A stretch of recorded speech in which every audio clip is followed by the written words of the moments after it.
Base था, ये हमारा क्या था, कलेक्टर था, ये हमारा क्या था, एमीटर।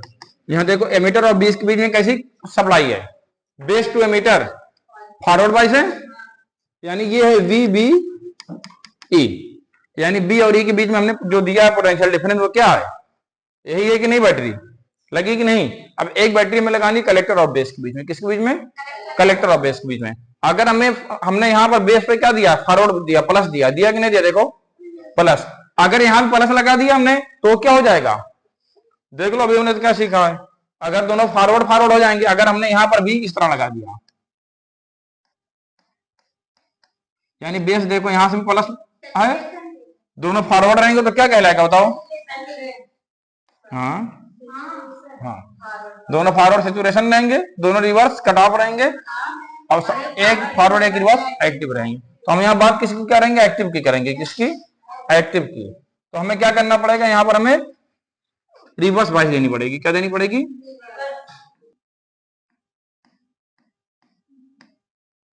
हो गया कि नहीं रिवर्स वाइज। अब यहां सप्लाई किसके बीच में मान ले रहे हैं, वी बी सी, कोई डाउट। देखो ये नामकरण जो नॉमिनेशन करते हैं हम, यही बहुत बड़ी चीज ये सब है, ये सब अगर समझ जाओगी, अंडरस्टैंडिंग रहेंगी बढ़िया, तो दिक्कत नहीं होगी पेपर में, है कि नहीं है, चलो तो ठीक है। ये निगेटिव टर्मिनल है, ये पॉजिटिव है। अब यहाँ वी बी के बीच में हमने दिया फॉरवर्ड वाइज, और यहाँ वी बी सी के बीच में हमने दिया रिवर्स वाइज। तो इस समय जो हमारा आउटपुट मिलेगा, हमारा क्या मिलेगा, आउटपुट मिलेगा, ये वी आउटपुट मिल रहा है, ये किस जोन के लिए मिलेगा, एक्टिव रीजन के लिए मिलेगा, किस रीजन के लिए, एक्टिव रीजन के लिए। और यहां पर अगर एक ट्रांजिस्टर हो, कितने ट्रांजिस्टर हो, एक, तो इसे हम एक चीज और भी कहते हैं, इसे हम कहते हैं single stage transistor amplifier, single stage transistor amplifier. यानी पूछ लिया सिंगल स्टेज ट्रांजिस्टर एम्पलीफायर में कितने ट्रांजिस्टर यूज करते हैं, एक। अब कौन, चाहे एनपीएन चाहे पीएनपी दोनों यूज कर सकते हैं, लेकिन बढ़िया एनपीएन है। किसका यूज करेंगे, जर्मेनियम में सिलिकॉन, दोनों का यूज कर सकते हैं, बढ़िया सिलिकॉन का। समझ में आया, आया कि नहीं आया तो ये हमारा समझ में आ गया ना, ये हमारे किसके लिए, एक्टिव रीजन। अब आप लोग को दो हमें बना के दिखाना है, अब आप लोगों को दो हमें बना के दिखाना, क्या क्या बना के दिखाना है, ये एक्टिव के लिए, एक सैचुरेशन और एक क्या था, कट ऑफ। चलो ये बनाओ, फिर दोनों बना के दिखाओ ये एनपीएन करंट दिखा दो, अब सर्किट कंप्लीट हुई। कोई पीएनपी भी दिखा सकते हो, सही है वो भी, कोई दिक्कत नहीं है, लेकिन आ जाओ। देखो इसमें एक फार्मूला होता है, फार्मूला ये होता है आईसी, आई बराबर जो करंट एमिट हो रही है, उत्सर्जित हो रही है, वो कहां से निकल के आएगी, बेस से और कलेक्टर से, आएगी कि नहीं आएगी, यानी दोनों का सम होगा कि नहीं होगा, यानी आई बराबर होगा आईसी प्लस आईबी। और ये फार्मूला इतना इंपॉर्टेंट है कि इसे न्यूमेरिकल जरूर आएगा, आईसी बराबर आई बराबर आईसी प्लस आई बी, यानी उत्सर्जन धारा बराबर होगी संग्राहक धारा और आधार धारा के, बेस धारा के। समझ में आया, चलो देखो अब हमारा ये हो गया, ठीक। अब एक चीज और होता है, सी सी ई बी बी, ट्रिक है, सी सी ई बी बी। तो ये ई बी बी को उठा के यहां से बटन कर दो, समझ में आया, सी सी ई बी बी, यानी पहले में लिखना है सी फिर ई फिर बी, लेकिन सभी को कितने बार लिखना है, दो बार। फिर जो तीन और लास्ट में तीन बार बच रहा उसको उठा के नीचे लिख दो। यहां तक कोई दिक्कत नहीं ना, ट्रिक से नहीं, लोग को कंफ्यूजन इसमें होती बहुत, इसीलिए अभी तुम्हें खुद लगेगा हाँ कंफ्यूजन होगी। तो ये है अल्फा की वैल्यू, ये है बीटा की वैल्यू, ये है गामा की वैल्यू। समझ में आया,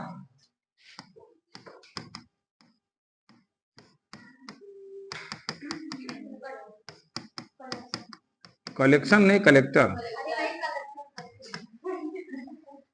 समझ में आया। यानी अल्फा की वैल्यू यहां से क्या निकल के आई हमारी, ध्यान से देखना, अल्फा की वैल्यू हमारी निकल के आएगी आईसी अपॉन आई, आई लगाना, ठीक है। बीटा की वैल्यू हमारी निकल के आई आईसी अपॉन आई बी,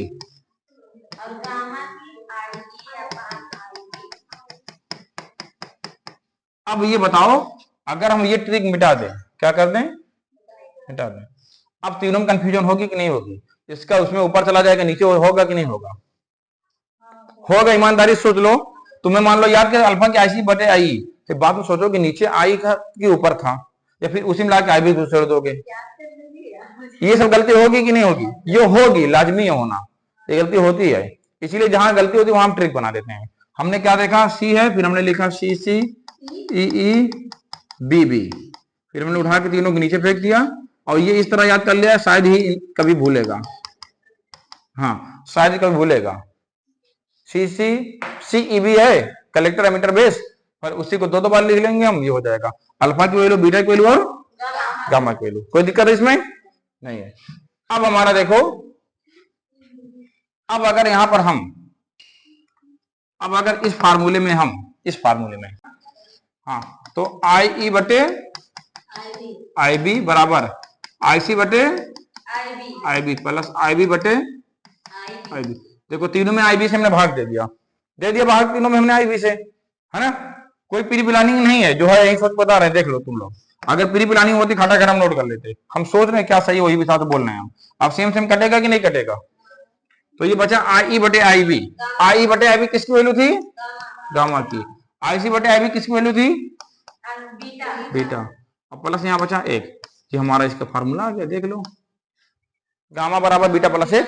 यानी पूछ ले गामा बीटा रिलेशन बताओ, संबंध बताओ क्या होगा, तो हो जाएगा बीटा गामा बराबर बीटा प्लस 1। होगा कि नहीं होगा? एक संबंध निकल गया हमारा। अब हमें अल्फा बीटा में निकालना है संबंध, किसमें?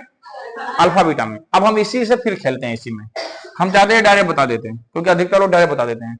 लेकिन जब ये तुम्हें पता है और तुम्हें पता है कि इसमें किसी खेल के हम ले आएंगे, तो कभी नहीं भूलेगा तुम्हारा मैटर, कभी भूलेगा नहीं भूलेगा। अब हम एक बार और करते हैं, हमने अभी किससे भाग दिया था? IB से, इस बार हम IC से भाग देते हैं। किससे? IC से या फिर IE से। चलो IE से भाग दे दिया, इसी में हमने IE बटे IE बराबर IC बटे IE प्लस IB बटे IE। तो IE कैंसिल, एक आ गया। IC बटे I कहीं है? कहा? हाँ, IC बटे I अल्फा की वैल्यू आ गई, देखो अल्फा में मिल गया, प्लस IB बटे IE, IB बटे IE, लेकिन ये उल्टा है, यानी गामा का मान है IB बटे IE। अगर हम 1 बटे गामा करें तो ये भी पलटेगा कि नहीं पलटेगा? तो IB बटे IE होगा कि नहीं होगा? होगा कि नहीं, देख लो। हाँ, तो यहाँ नहीं, यहाँ पर IB बटे I की जगह हो जाएगा 1 बटे गामा। कोई दिक्कत नहीं है ना? देखो यही बन रहा है इसे, क्यों?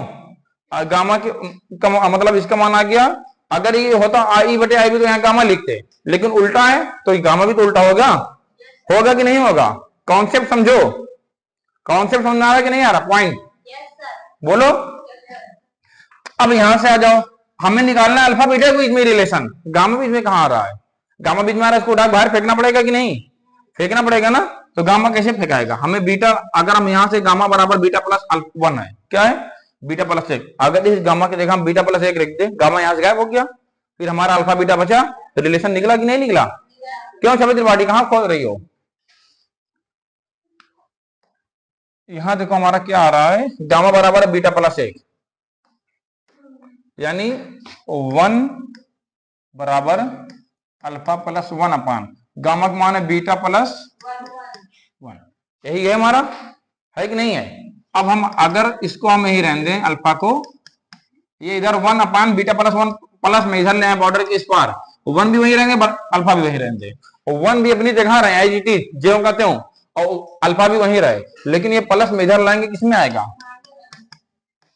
माइनस में आएगा कि नहीं आएगा? आएगा कि नहीं?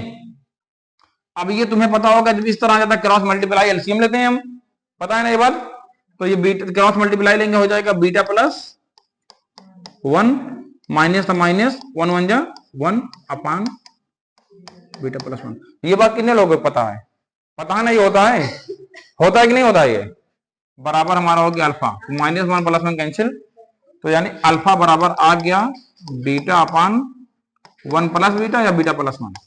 देखो रिलेशन यहां भी निकल गया, निकला कि नहीं निकला? एक रिलेशन निकला हमारा गामा और बीटा के बीच में।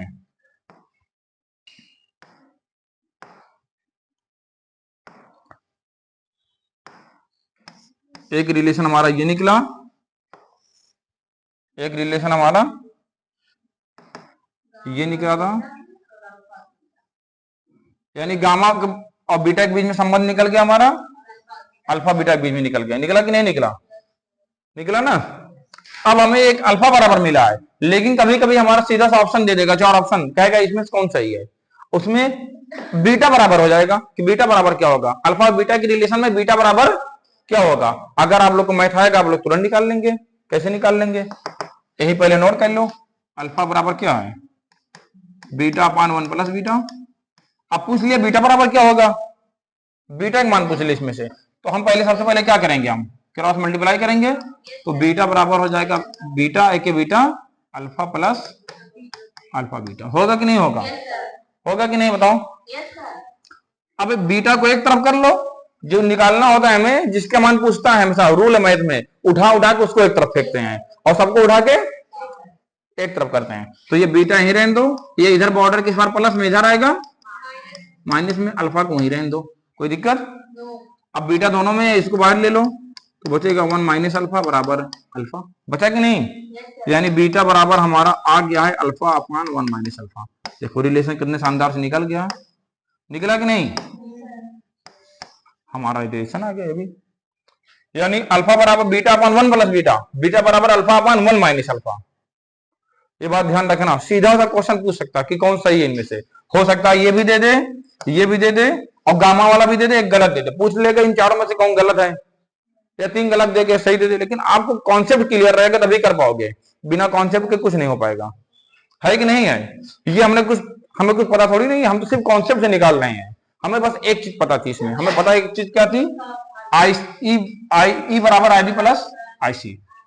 इसी से हमने सारा खेल के निकाला है, ये पता था हमें और ये पता था। फिर हमने ये ट्रिक हम पहले बना चुके थे, सी सी ई बी बी, ये 2 चीज, और सारी चीज खुद निकली है। इसी तरह आप लोग भी कर सकते हो, बस शर्त ये कि आप लोग का मैथ थोड़ा अच्छा होना चाहिए। नहीं अच्छा तो उसको अच्छा करो, बिना अच्छा किए तो पढ़ाई में कोई फायदा नहीं। फिर अगर नहीं अच्छा कर सकते हो जो ठेला चलाओ, नहीं अच्छा कर सकते कोई फायदा नहीं। नीट तो कभी नहीं निकाल पाओगे और भी कोई गवर्नमेंट जॉब नहीं निकाल पाओगे बिना मैथ के, गारंटी मेरी है ये। हम तुम लोग को बताए थे ना, समझाए थे ना उस दिन कि मैथ सभी कंपटीशन की रीढ़ की हड्डी है।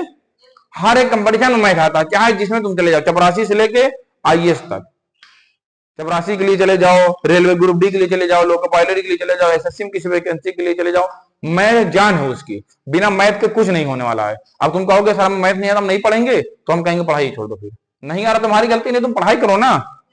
अभी कहां बहुत उम्र तुम लोग की, कुछ नहीं है अभी पढ़ाई पूरा मौका है, बढ़िया पढ़ाई करो। ज्यादा से ज्यादा 2 महीने से मैथ पे दे दो, फिर देखो मैथ कितनी बढ़िया आएगी, धुआं उड़ेगा एकदम। समझ में आया कि नहीं आया? मैथ बढ़िया से एकदम कर लो अपना। जिसको भी नीट करना है या कोई भी आगे एजुकेशन के लाइन में अपना कैरियर बनाना है, एजुकेशन के लाइन में अपना कैरियर बनाना है, तो मैथ जरूर सीख लो। बेसिक मैथमेटिक्स अपना बेस स्ट्रांग कर लो। ये मैथिक्स हुआ है, कोई फिजिक्स नहीं है ये। फिजिक्स में न्यूमेरिकल रहता है, छवि त्रिपाठी कहां खो रही हो तुम? फिजिक्स में न्यूमेरिकल रहता है लेकिन फार्मूला एक लाइन का रहता है, पूरा फिर मैथ ही रहता है। पूरा फिर मैथ में सिंप्लीफिकेशन सरलीकरण ही होता है। इसीलिए हम कहते हैं मैथ जरूर पढ़ो, और तुम लोग उस पर ध्यान नहीं देते हो। लेकिन